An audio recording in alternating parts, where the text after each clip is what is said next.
Bismillahirrahmanirrahim.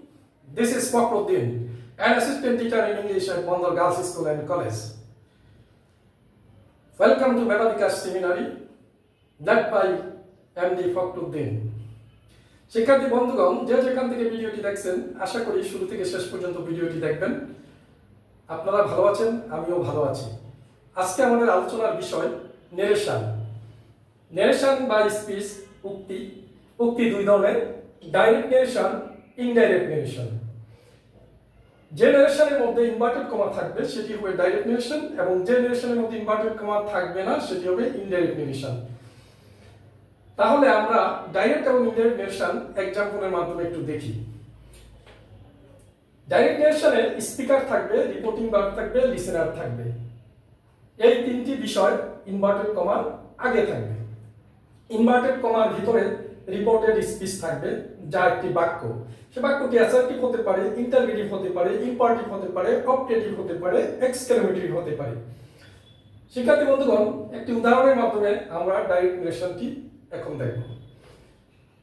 I said to Kamal, I am A.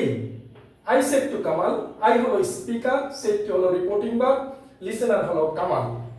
এবং inverted কমার ভিতরে যে বাক্যটি আছে সেটি রিপোর্টেড স্পিচ এবং এটি অ্যাসার্টিভ সেন্টেন্স। সাবজেক্ট শুরুতে থাকলে সেটি কি বলে? Assertive sentence.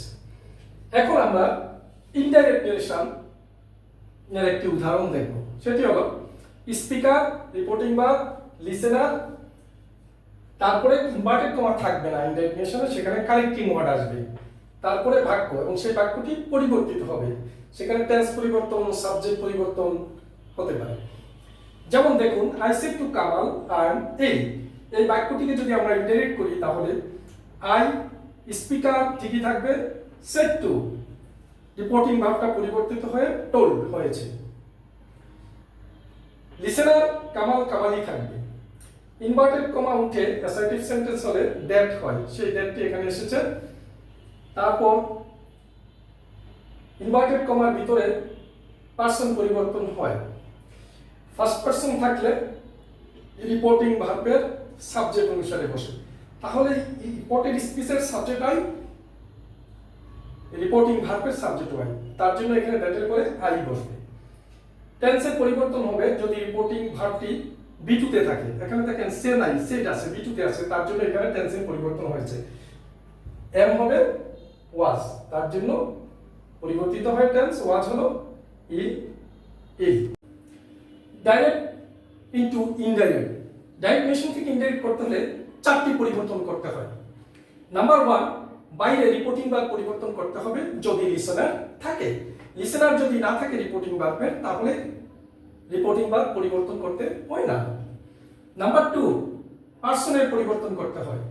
এই পার্সনের পরিবর্তন করার জন্য আমাদের এই শব্দটি কাজে লাগাতে হবে। সেই শব্দটি হলো subject, object, possessive.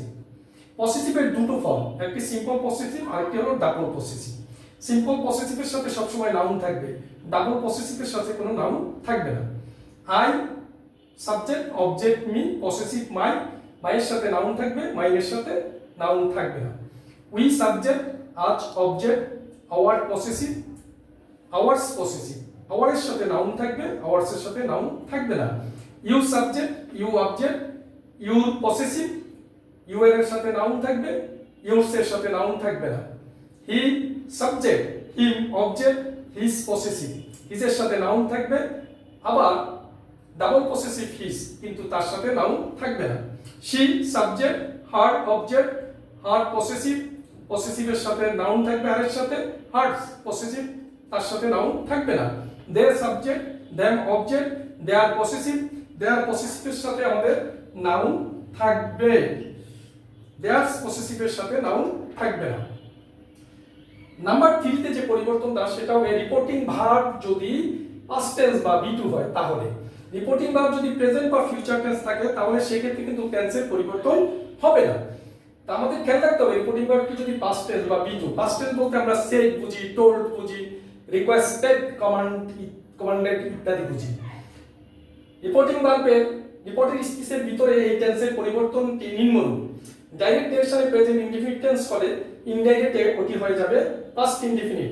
Present continuous tense হলে পাস্ট কন্টিনিউয়াস টেন্স হবে, প্রেজেন্ট পারফেক্ট টেন্স হলে পাস্ট পারফেক্ট টেন্স হবে, প্রেজেন্ট পারফেক্ট কন্টিনিউয়াস টেন্স হলে past perfect continuous tense, past indefinite tense হলে পাস্ট পারফেক্ট টেন্স হবে, ক্যান থাকলে কুড হবে, মে থাকলে মাইট হবে, মাস্ট থাকলে মাস্ট হবে, হ্যাড টু হবে।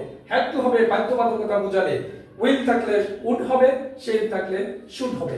4 নম্বর পরিবর্তনটি যেটি এন দিয়ে আমি বোঝাচ্ছি নিয়ারেস্ট ওয়ার্ড ডিস্ট্যান্ট ওয়ার্ডে পরিণত হবে, অর্থাৎ নৈকট্যবাচক শব্দগুলো দ্রুতবাচক শব্দ পরিণত হবে। টুডে থাকলে দ্যাট ডে, ইয়েস্টারডে থাকলে দ্য প্রিভিয়াস ডে, টুমরো থাকলে দ্য নেক্সট ডে। এগুলো আরো রয়েছে, আমরা বই থেকে সেগুলো আমরা শিখে নিব।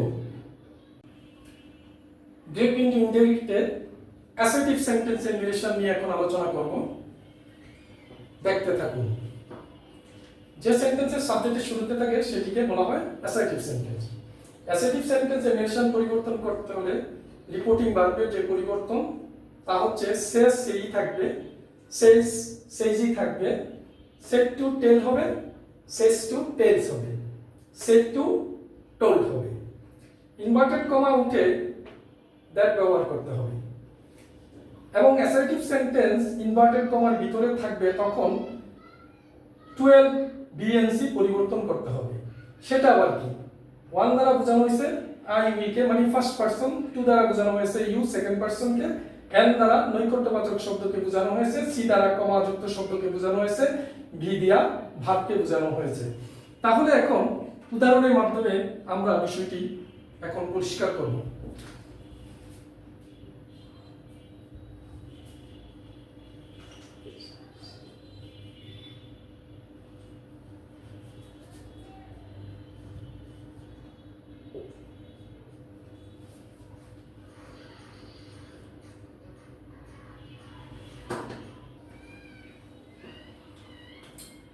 He says, এটি হলো রিপোর্টিং ভার্ব, এবং I am ill এটি হলো রিপোর্টেড স্পিচ। আমরা দেখতে পাচ্ছি যে রিপোর্টিং ভার্ব says আছে এবং রিপোর্টেড স্পিচের ভিতরে প্রথম সাবজেক্ট আছে, তাহলে এটি অ্যাসার্টিভ সেন্টেন্স। এই অ্যাসার্টিভ সেন্টেন্সের সময় আমরা নিরেশন পরিবর্তন করার সময় এই যে দেখুন রিপোর্টিং ভার্বের পরিবর্তনের নিয়মে সেজ থাকলে সেইজি হবে। তাহলে অ্যানসারটা আমরা এখন লিখব, হি সেইজ। নাম্বার 2, রিপোর্টিং ভার্ব পরিবর্তনের পরে আমরা কি লিখতে হবে? ইনভার্টেড কমাটাকে উঠাবো। এই যে অ্যাসার্টিভ সেন্টেন্সের কারণে ইনভার্টেড কমা উঠে এই যে ইনভার্টেড কমাটার সমান লিখতে হবে দ্যাট, তাহলে এই ইনভার্টেড কমাটা আমার উঠে গেল। এখন আমরা রিপোর্টেড স্পিচের শুরুতে আমরা দেখতে পাচ্ছি যে ফার্স্ট পারসন আছে, এই যে ওয়ান মানে আই আছে। রিপোর্টিং ভার্বের শুরুতে যদি এই ফার্স্ট পারসন থাকে তাহলে এই রিপোর্টিং ভার্বের সাবজেক্টের যে স্পিকার থাকবে তাকে লিখতে হবে এখানে, আর যদি তাকে লিখতে হবে। এখন রিপোর্টিং ভার্ব প্রেজেন্ট ফর্মে আছে, তার জন্য ভিতরে কোনো টেন্সের পরিবর্তন হবে না। এর সাথে কি হবে? ইজ হবে, ইজ। শিক্ষার্থী বন্ধুগণ, আমরা দেখতে পারলাম যে এখানে যদি সেট থাকতো তাহলে এখানে কিন্তু এমটা ওয়াজ হয়ে যেত, তাহলে এখানে রিপোর্টেড স্পিচের ভিতরে টেন্সের পরিবর্তন হয়নি। তার কারণ কি? রিপোর্টিং বা প্রেজেন্ট বা ফিউচারে থাকলে রিপোর্টেড স্পিচের টেন্সের কোনো পরিবর্তন হয় না।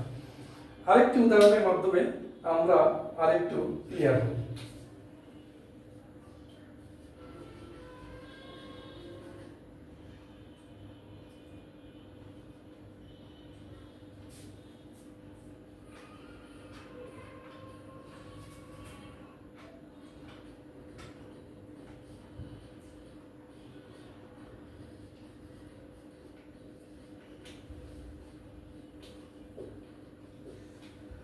শিক্ষার্থী বন্ধুগণ, দেখুন এখানে রিপোর্টিং বা সেট টু আছে, এটা ডাইরেক্ট নেশনে আছে। কিভাবে বুঝলাম? ইনভার্টেড কমা আছে। এই যে সেট টু থাকলে টোল্ড হবে যদি রিপোর্টেড স্পিচ কি অ্যাসার্টিভ সেন্টেন্স হয়। এই যে সাবজেক্ট শুরুতে, তার জন্য এটি অ্যাসার্টিভ সেন্টেন্স। এই সেট টুটা উঠে কি লিখতে হবে? টোল্ড। তাহলে এটাকে স্পিকার এবং এটা হবে লিসেনার, স্পিকার লিসেনারের কোনো পরিবর্তন হয় না। সেড টু ডে টোল্ড হলো, কেন হলো? এই অ্যাসার্টিভ সেন্টেন্স ভিতরে থাকাতে। এটি যদি অন্য সেন্টেন্স হতো তাহলে রিপোর্টিং ভার্ব কিন্তু ওই সেন্টেন্স অনুসারে আসতো। সেডের পরে টু বসে, টোল্ডের পরে টু বসে না। এখন এই ইনভার্টেড কমাটা আমরা উঠাবো। এই যে ইনভার্টেড কমাটা উঠাবো, এটা উঠে আমরা কি লিখবো? দ্যাট। এরপরে দেখুন আই আছে। ইনভার্টেড কমার ভিতরে যদি ফার্স্ট পারসন সেকেন্ড পারসন থাকে, বাইরে যদি ভার্ব টু হয়, রিপোর্টিং ভার্ব, আমরা জানি টেন্সের পরিবর্তন হয়, তাহলে সেইট বা টু থাকলে পরিবর্তন হবে। সেই পরিবর্তনটা কি? প্রেজেন্ট ইনডিফিনিট টেন্স হবে পাস্ট ইনডিফিনিট, মানে ভার্ব 1 হবে ভার্ব 2, আর এই যে ফার্স্ট পারসনের পরিবর্তন হবে এখানে। এই যে বলা আছে 1 এর পরিবর্তন, 2 এর পরিবর্তন, n এর পরিবর্তন, কমাযুক্ত ভার্বের পরিবর্তন। তাহলে এখানে প্রথমেই আমি দেখতে পাচ্ছি যে আই ফার্স্ট পারসন। তাহলে এখানে যদি ফার্স্ট পারসন থাকে, ইনভার্টেড কমার ভিতরে শুরু শব্দ সাবজেক্ট, তাহলে এটা পরিবর্তন হবে রিপোর্টিং ভার্বের সাবজেক্ট অনুসারে। তাহলে এখানে রিপোর্টিং ভার্বের সাবজেক্ট কে? হি। তাহলে রিপোর্টেড স্পিচের সাবজেক্টটা উঠে হবে রিপোর্টিং ভার্বের সাবজেক্ট। মনে রাখতে হবে ফার্স্ট পারসন যদি রিপোর্টেড স্পিচের সাবজেক্ট হয়, তাহলে এই রিপোর্টিং ভার্বের সাবজেক্ট হবে সেখানে। তাহলে আই কে উঠে কি লিখতে হবে? হি। রিপোর্টিং ভার্ব যদি পাস্ট টেন্স অর্থাৎ V2 থাকে, তাহলে এটা হবে ভিতরে যদি রিপোর্টেড স্পিচটা প্রেজেন্ট ইনডিফিনিট টেন্স হয়, তাহলে সেটা হবে পাস্ট ইনডিফিনিট। তাই ওয়ান্টেড ফার্স্ট ফর্ম কি?